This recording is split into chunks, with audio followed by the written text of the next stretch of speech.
Welcome back to Music Student 101. I say welcome back because I assume you've already given episode 34, Counterpoint Part 1, a good listen. If not, we insist you do. If so, put on your scuba gear and dive deeper into counterpoint with certified instructors, Jeremy Burns and Matthew Scott Phillips.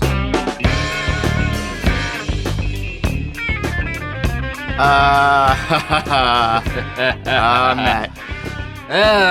Jeremy. You know, this might have to be a three-parter. It's a lot.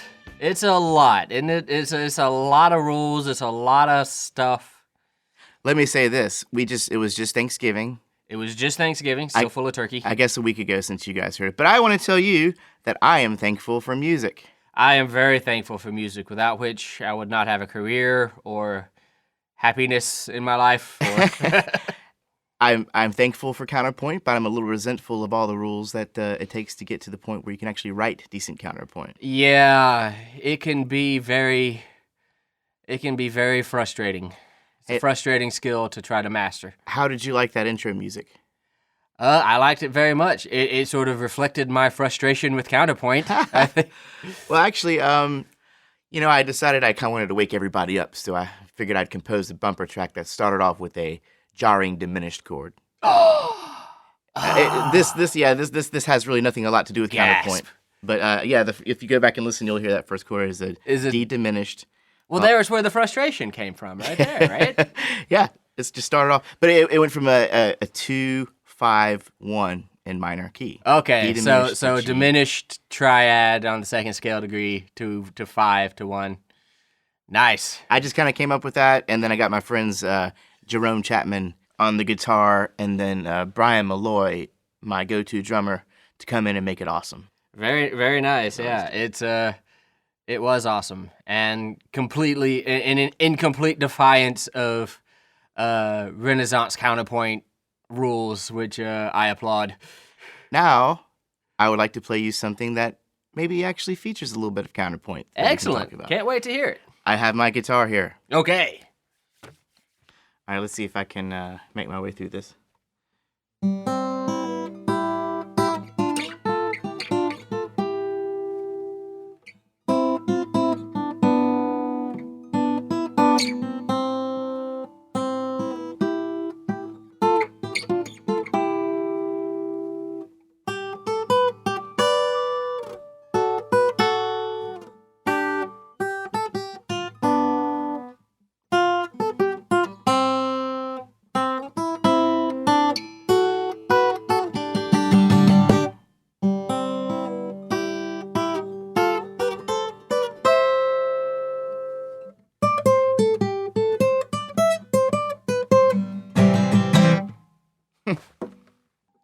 What? Do you recognize that at all, Matt?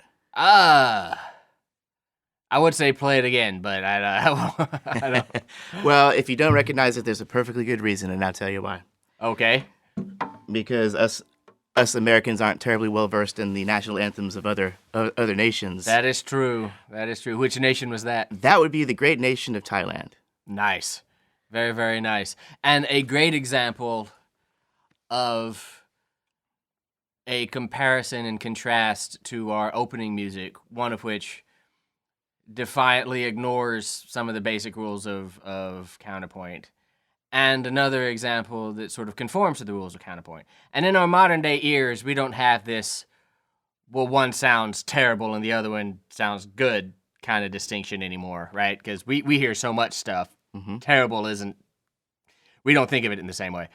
But it definitely can give us an example of the kind of music you can write by defying counterpoint rules versus the kind of music you can write and play by knowing them and conforming to them, mm-hmm. right? So, if you thought that anthem of Thailand was very pretty and sounds like the kind of thing you would like to be able to pull off, well, stay tuned. Right? Indeed.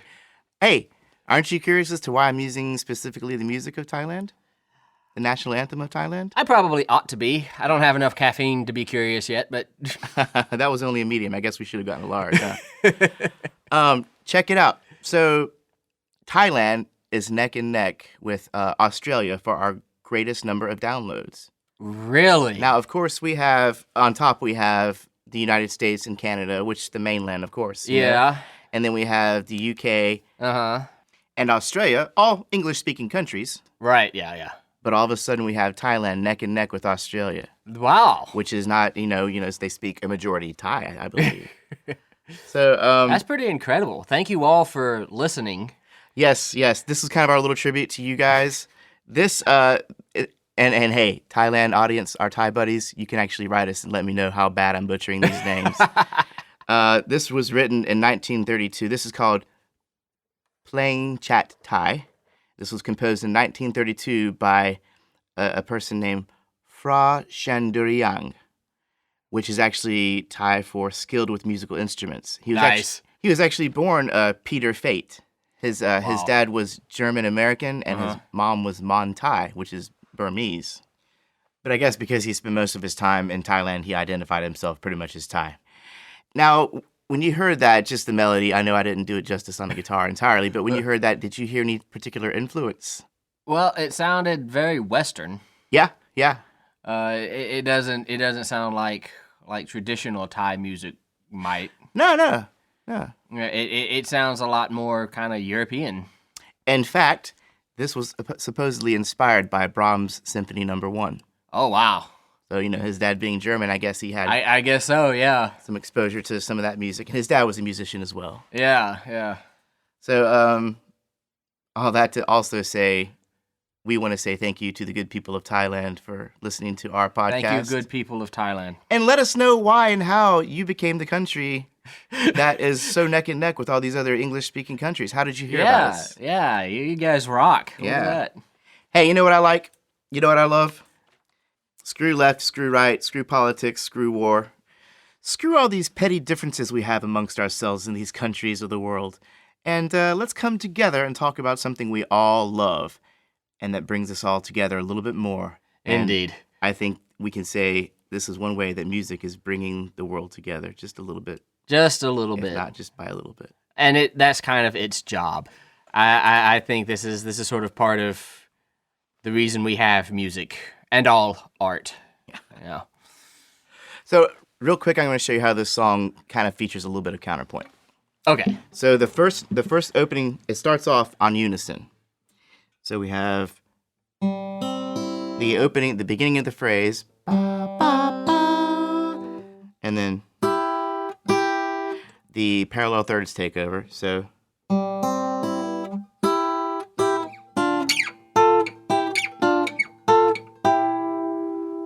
and they continue.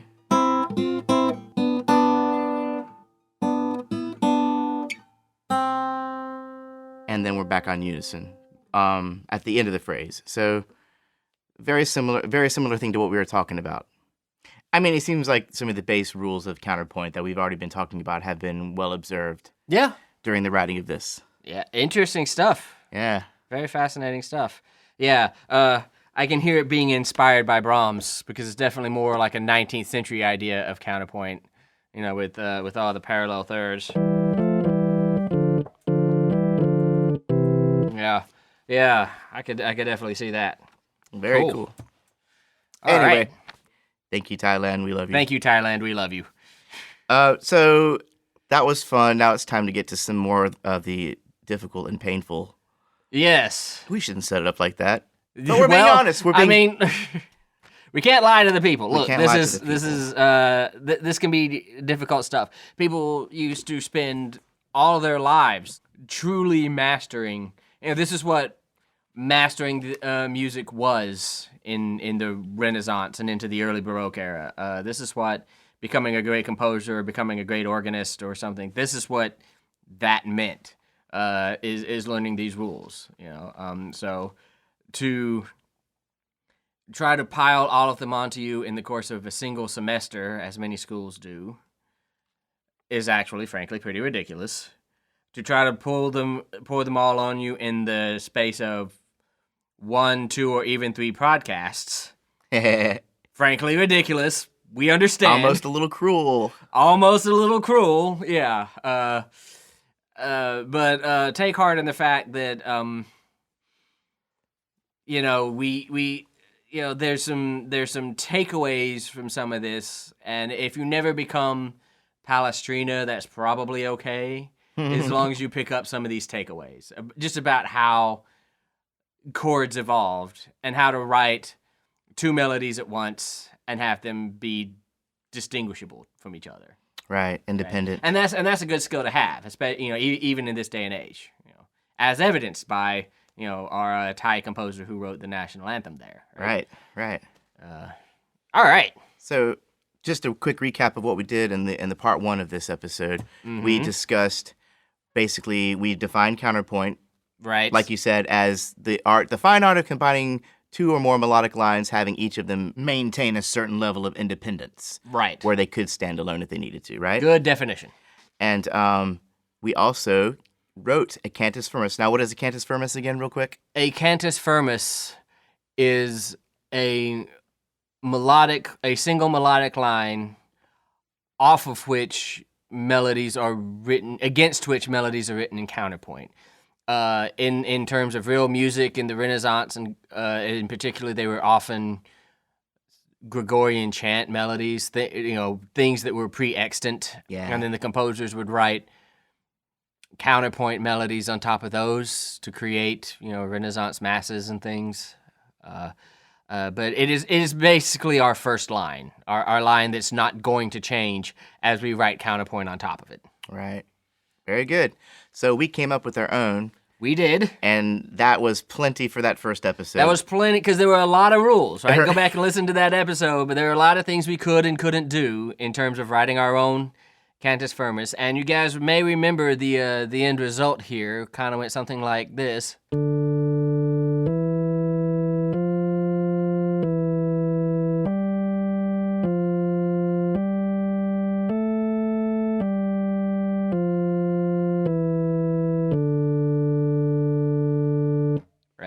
D Dorian, right up and down, kind of. Right up and down, right. Has a distinct zenith. Yeah. Right. Largely stepwise motion. Did I leap at all? It doesn't look like it. Not hugely. Yeah. So that's what we had. Very nice. Yes. So now we get to the point. You hear the silence as I'm trying to. It's like diving off the high dive. I'm not going to edit that one out, but I'm going to edit a lot more of those out. It's going to be a lot of pauses while we. There's going to be a lot. Probably some cursing. All right. So at this point, we begin to start saying, well, how do we write counterpoint over that melody? How do we write another melody on top of that and still have them both make sense? And remember, we said this last time, and it will hold true for as long as we talk about counterpoint, that this is kind of a laboratory-like setting. Right. What we're trying to do here is sort of, in a way, control for the experiment so that we can learn some fundamental things about how notes go together in this type of music.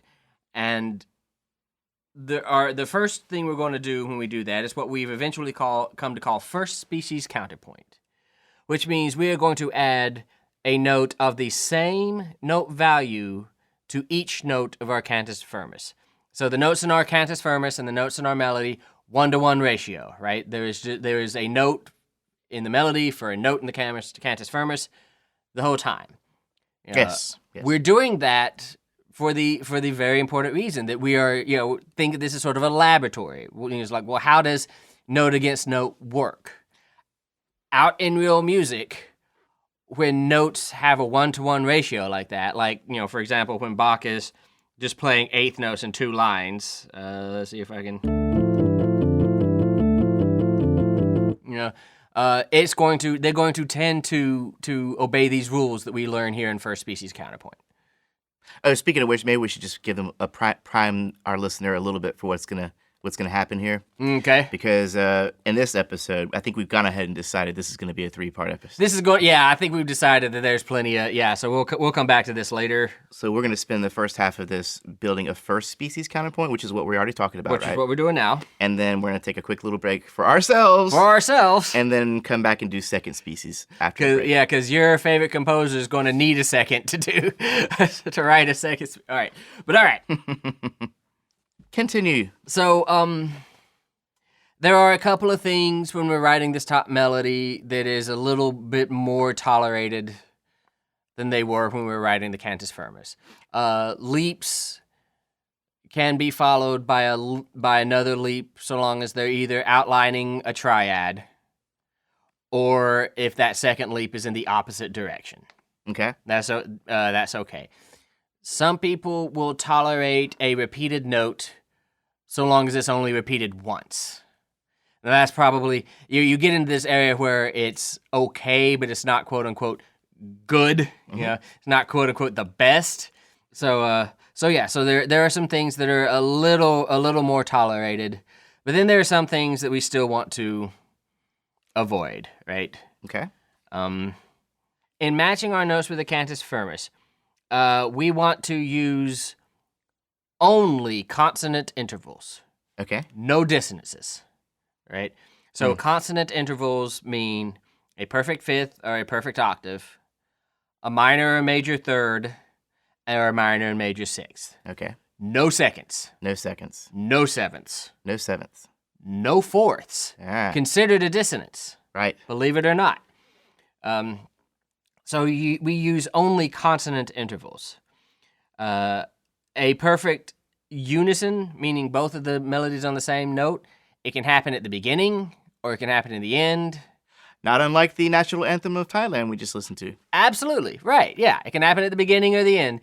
Usually considered not good if it happens in the middle. Right. Now some people will give you more slack than others on that.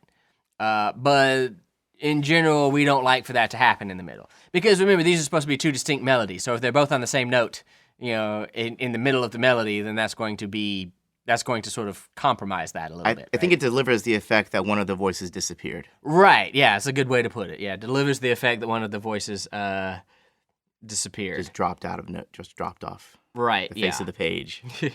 So perfect intervals, the unison, the fifth, the octave, should only be approached by contrary or oblique motion. No parallel fifths, which we have talked about before, right? Right. No direct fifths, which we have talked about before. Same thing for parallel and direct octaves. Okay. And parallel and direct unison don't even... Then you just got one melody, right? Right. And just get out of town with that. Just a quick review for those who are bold enough to listen to this without listening to part one. Just a quick review on the types of motion. We have 4 types of motion, right? Right. Parallel is moving basically stepwise. Right. Holding the exact same... but with the exact same interval. With the exact same interval. Similar motion is kind of a similar... It follows the contour very much, but it's not perfect by interval. Right. Yeah, they're both moving in the same direction, but by different intervals. Contrary motion, we have 2 lines moving in the opposite direction. Right, and that's your friend. That's your friend. That's like the big buddy, right? Yeah. Now, oblique motion, how is that different from contrary motion? It is the one where they are moving in the same direction from an interval to a fifth or an octave. So from a minor third to a perfect fifth. And usually also considered bad unless one of those voices is moving by step. Okay. Yeah. Very good. Yeah. So there you go. Supposing I should like to use a parallel unison right about here. Don't get out of town with that, right? Pat is making a real mean face at me. Parallel fifths, no good. Uh-huh. Parallel octaves, no good, right? Even when, and on top of that, these perfect intervals, unisons, fifths, and octaves, they're not great in the middle of the melody, even when approached by contrary motion. So even, contrary motion is definitely your friend, but even when you're that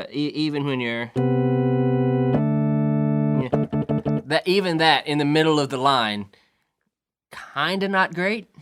Okay, so we had 2 notes. Yeah. Fairly wide apart. Yeah, and they went down into a perfect fifth. One went up, one went down. Right, the higher one went down, the lower one went up, and you landed on a perfect fifth. Kind of not good. Kind of not good. In first species counterpoint, kind of not. Remember, we're learning here how these notes go together, right? Remember, it's a laboratory. Mm-hmm. It's a laboratory. What we're learning is that is not a great sound. Right. Because those perfect fifths are so close to each other, frequency-wise, it's a 3-to-2 ratio in the frequencies, right? Uh-huh. That your ear doesn't distinguish those as two separate notes well enough to still say, well, these are two melodies going on. So it almost has that same effect as what you would get if there was a unison all of a sudden. Almost. Almost, yeah. okay. Not better enough for us to really feel good about doing it.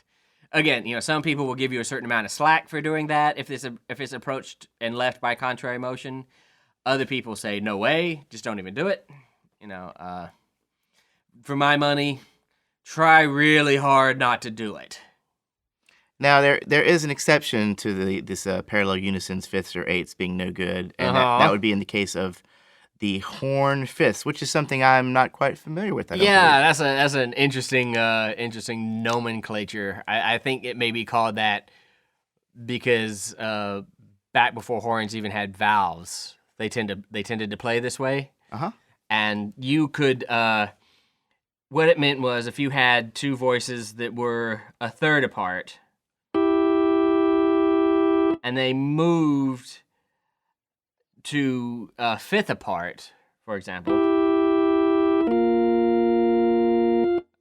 But the top voice was moving by step. Okay. Yeah.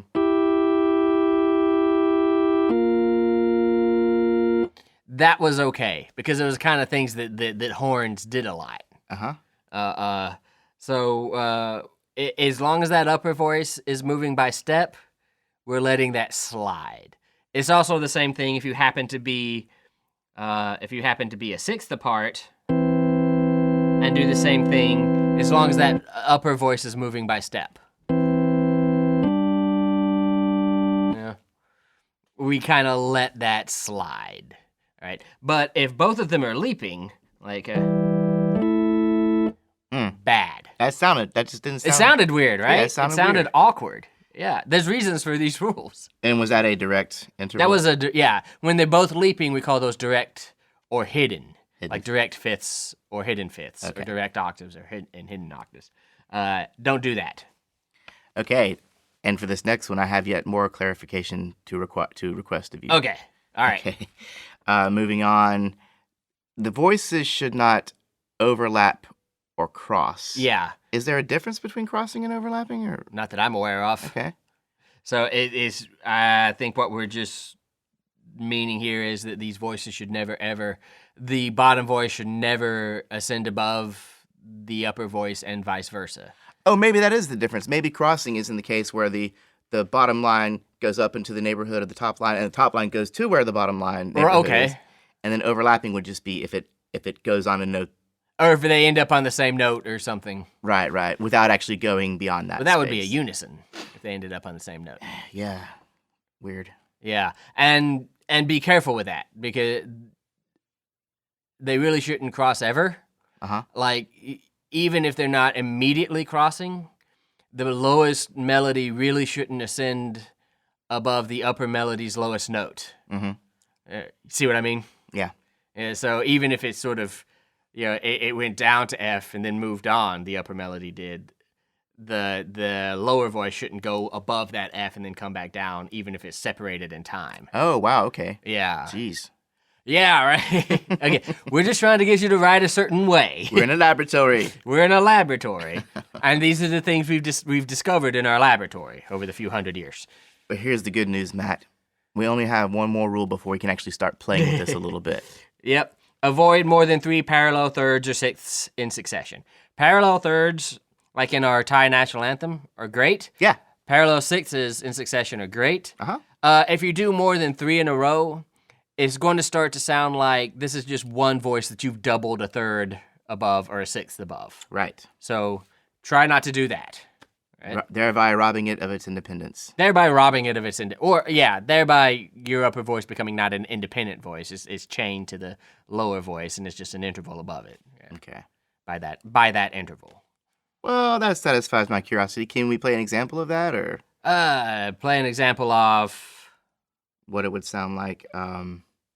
Well, yeah. Just parallel thirds. Yeah, just a quick, maybe play a melody and then do it with parallel Yeah, thirds. And I then do it mean, with parallel sixths. more than 3 parallel thirds.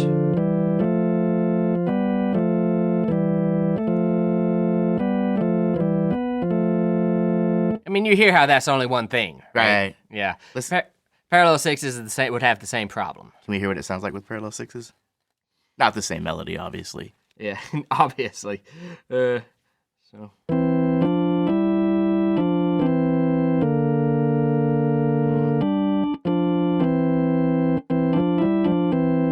Yeah. Kind of not this, kind of, you hear how that top melody is sort of chained by that interval to the bottom melody, right? Now, 1 or 2 or 3 in a row, they're your friend. You're going to really love them. Yeah. Because they are consonant intervals and can move in parallel motion. So you're really going to like them. Yeah. 1 or 2 or 3 at a time. Just don't overdo it. I mean, really, the whole thing that you just did sounded pleasing to me, orally. Well, that's because it's a consonant interval. But the fact of the matter is, if we were to do that the entire line, then that would very much be 2 melodies that are way similar. Yeah. In terms of their contour. In terms of their contour and Rhythmic values. Yeah, and rhythmic values. Laboratory experiment. Laboratory experiment. We're trying to pin 2 melodies together. Not double a melody in thirds. All right, man. Now it's time to actually make some music here. All right. Let's see how this works. So one more time, let's hear that cantus firmus of ours. This was our cantus firmus.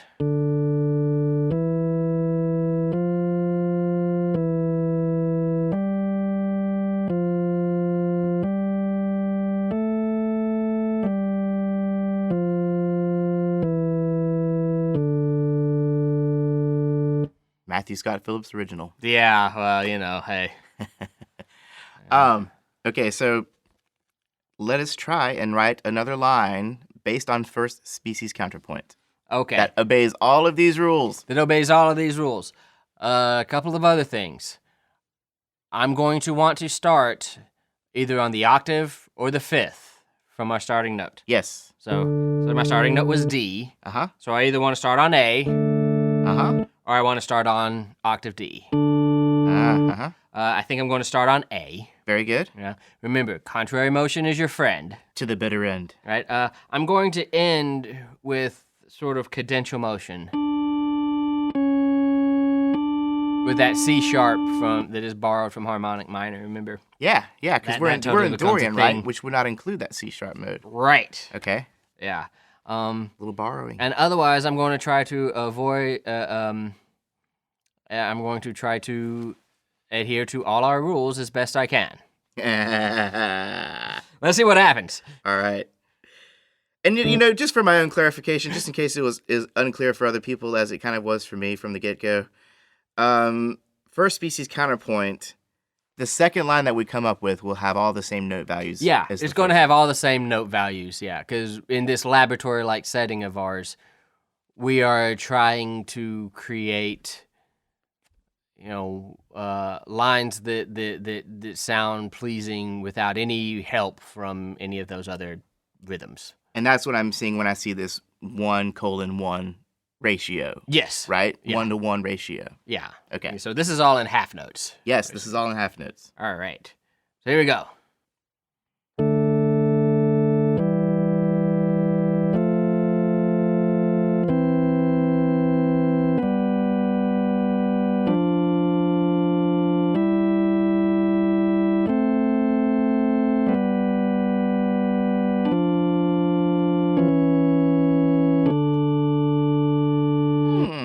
So what we heard on the bottom was our original cantus firmus. Uh-huh.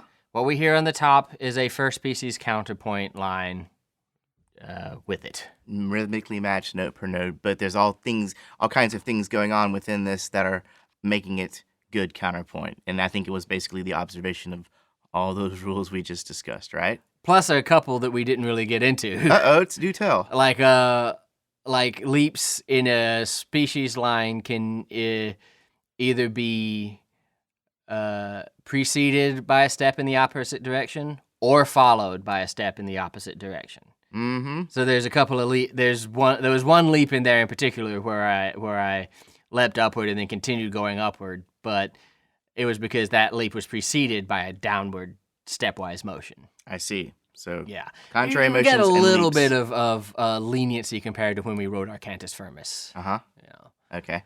So But still, Fuchs would not frown upon this, would he? He would still kind of, all right. maybe. Well, he's dead. Well, he's dead, so I don't care what he thinks. Okay.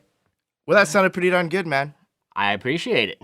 So, where do we go from here, right? Do we just go straight on to the second species, or do we... I'm going to need a minute to write a second species. Yeah, okay.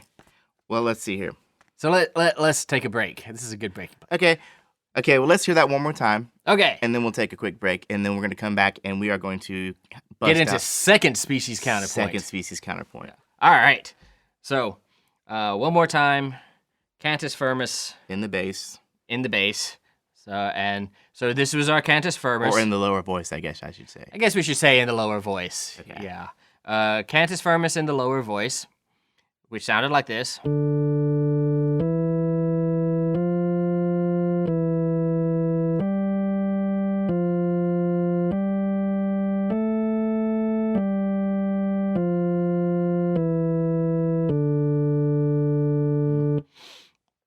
And then our first species counterpoint line with that.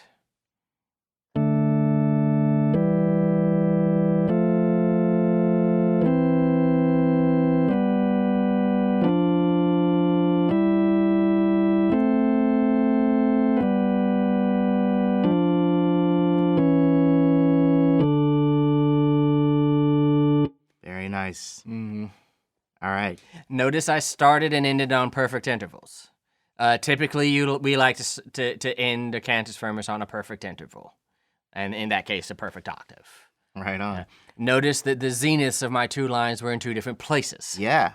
Yeah. You might have to actually see the music to really notice that. And we will post that on the website. Yeah, there you go. And then just quick review, the zenith being the climax, right? Right. Yep. The zenith specifically being on the high end, like Right, the yeah, top, yeah, the yeah. top of the roller coaster. Right. Yeah.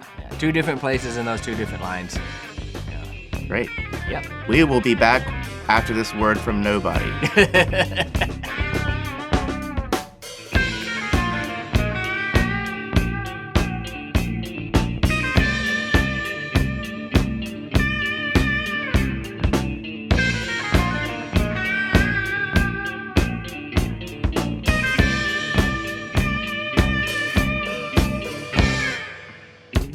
Okay, we're back. Yay. And during that break, Matthew was feverishly writing and comparing notes, and we were kind of relearning our counterpoint. It got intense there for a minute. It got did, intense.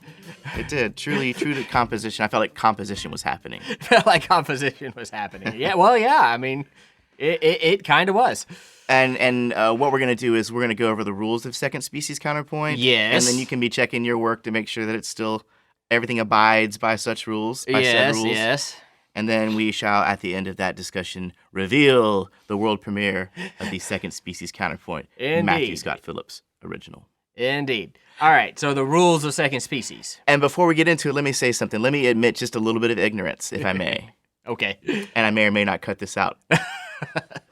Okay, so here's what I kind of thought when at first glance, I saw first species being 1-to-1. I thought that meant the cantus firmus plus another line. Right. I saw second species 2-to-1. I thought that meant cantus firmus plus two Plus lines. 2 lines. Not so. Not so. No. And if you ever take a counterpoint class, you'll do first species in 2 voices, a cantus firmus and another melody, and then you might go on to first species in 3 voices. Yeah. And then maybe even first species in 4 voices. Uh-huh. It's probably not much beyond that. Thank God.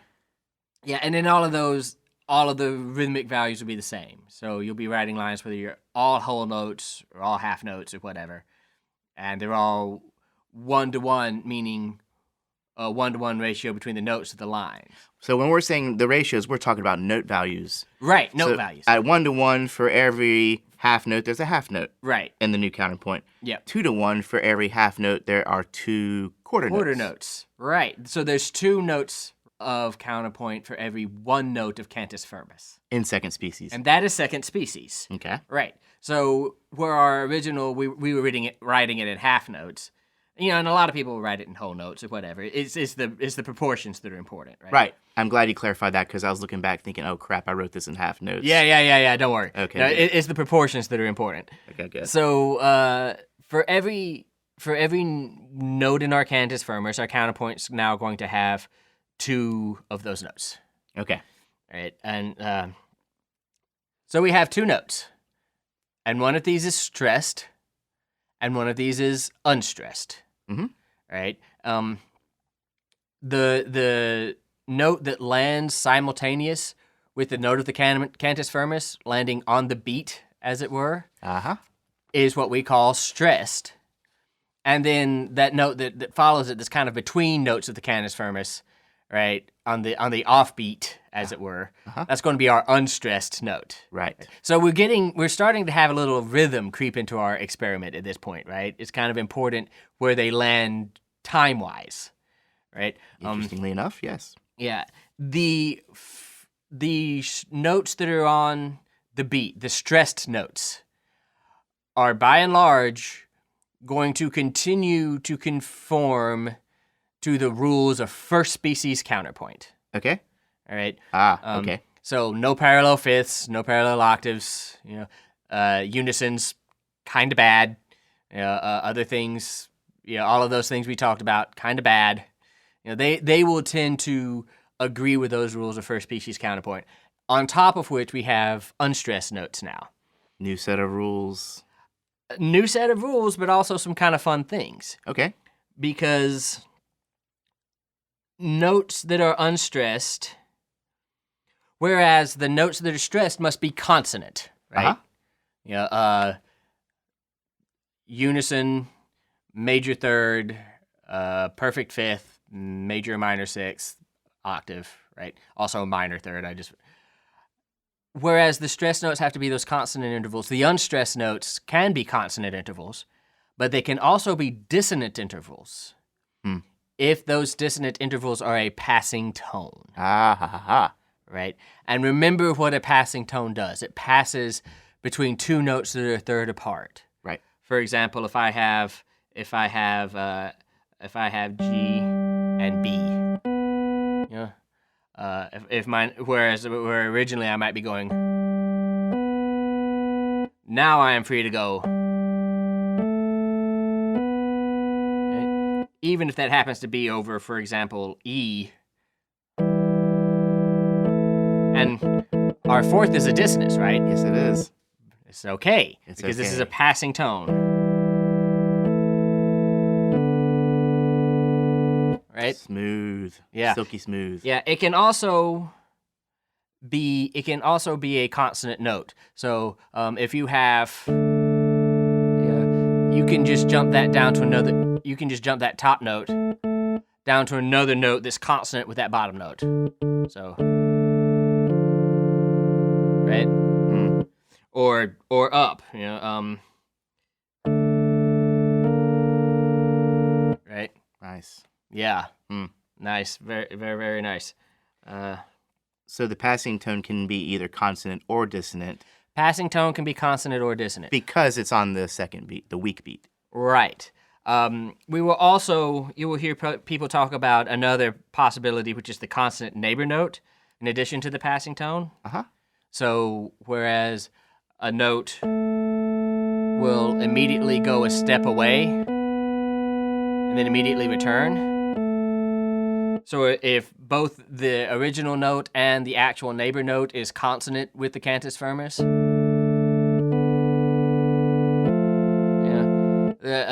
people will say, well, that's okay too.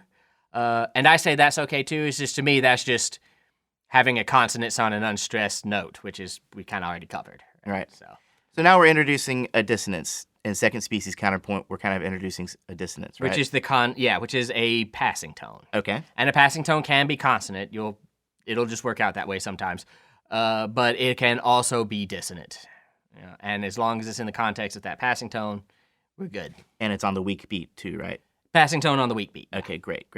Let us move on. On the unstressed quarter note. Okay. As always, avoid parallel fifths.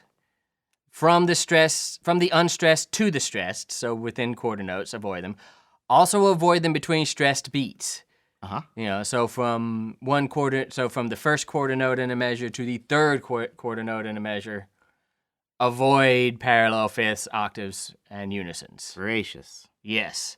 It's a little tough. A perfect unison is acceptable on a weak beat, but not on a strong beat. We've already kind of talked about it on the strong beat in first species. Uh-huh. In second beat, you kind of can... if you really want to, it's still not great. It's still not great. Still not great. Because it sounded like a voice disappeared. Yeah. But because it happens at a not such an important moment, it's a little more tolerable. Yeah. Something like that. Also, avoid repeated notes in second species. Okay. Just no repeated notes in second species. Okay. That's easy enough. Because it becomes not second species at that point, right? Because two quarter notes together is basically the same thing as a whole note. Now you're in first species. Back in counterpoint. first species. Yeah. So laboratory setting. Remember, we're controlling for things. And you may begin a counterpoint with a quarter note rest. You can, yeah. So you can go just a little bit, have it come in a little bit behind your cantus firmus if you want to. I would imagine that would call more attention to it as well. It would, and help you distinguish that there are two melodies going on. Very cool. What else? Oh, one more. There's just one more. What's that? The last two notes of the counterpoint in the cadence may be in half notes. Or in the same note value as the cantus firmus. As in the same note value as the cantus firmus. Right. And we can leave those. That's just kind of a tradition, I think. I don't even really know why it does that, unless it's just to draw attention to the cadence. But yeah, your last two notes can definitely still be sort of 1-to-1 ratio. Okay. So, having established all these little conventions... Having established all this... Let's see what Matt has come up with. All right. So, I'm not swearing by this. Okay. All right. But I did sit down for a little while. I tried to be a good little Fuchs student. Got out your feather and pen. Yeah, ink. and write out a second species counterpoint. See what you think of this. All right. So, we remember our original cantus firmus one more time, just for the sake of... So, we remember...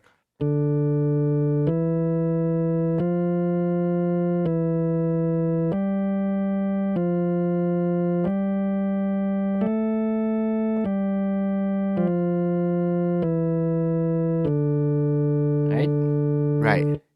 And now, that same cantus firmus with second species counterpoint.